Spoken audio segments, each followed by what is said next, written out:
Most motion designers should know about this. If you've been animating in After Effects for a while, following tutorials, tweaking keyframes, even using presets, but your motion graphics still feel kinda wrong, today I want to show you why that happens, and introduce you to something some motion designers have never heard of. Principles of animation. The principles of animation come from traditional hand-drawn animation, but they apply perfectly to motion design. They are not tools or effects. They are ideas, rules, guidelines that help your animation feel fluid, smooth, and professional. They are the reason why something as simple as a bouncing ball can feel alive or can feel completely stiff and lifeless. If you've been animating in After Effects, watching dozens of tutorials and doing everything right, but your animation still feels kinda off, like they are missing something, let me show you exactly what that missing piece is.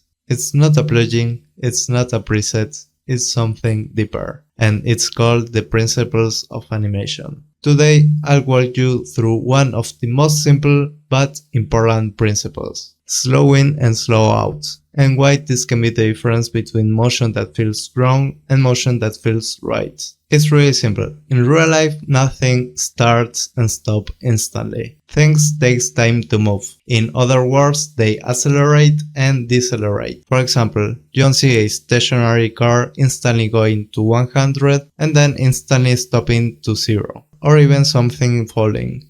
While it's going up, it starts to decelerate, and while it's going down, it starts to accelerate again. The same should apply to animation. If everything in your animation always moves at a constant speed, it will be robotic, flat, and it will feel fake.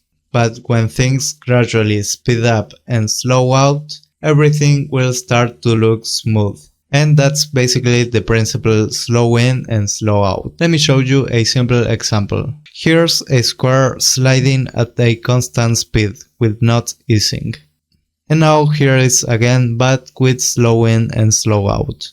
The difference is subtle but massive. Now check this text reveal. First version flat and fast. Second version slow in and slow out with just the right feel. But you should use this principle wisely. Like, you won't add it to a bouncy ball hitting the ground, but you will add it as it starts to fall again. Or you will add it to a laser beam, for example, but you will add it to a rocket taking off, or a pendulum swinging. Why this principle matters so much? It makes your motion feel more like real life. Even abstract graphics still need to feel grounded in reality. It also creates emotion and emphasis. Faster motion grabs attention. Slower motion feels calm and controlled. When you control the acceleration and deceleration of elements, you also control how the viewer feels and what they focus on. And the best part, you can apply this principle to anything. Logos, text, transitions, icon, anything.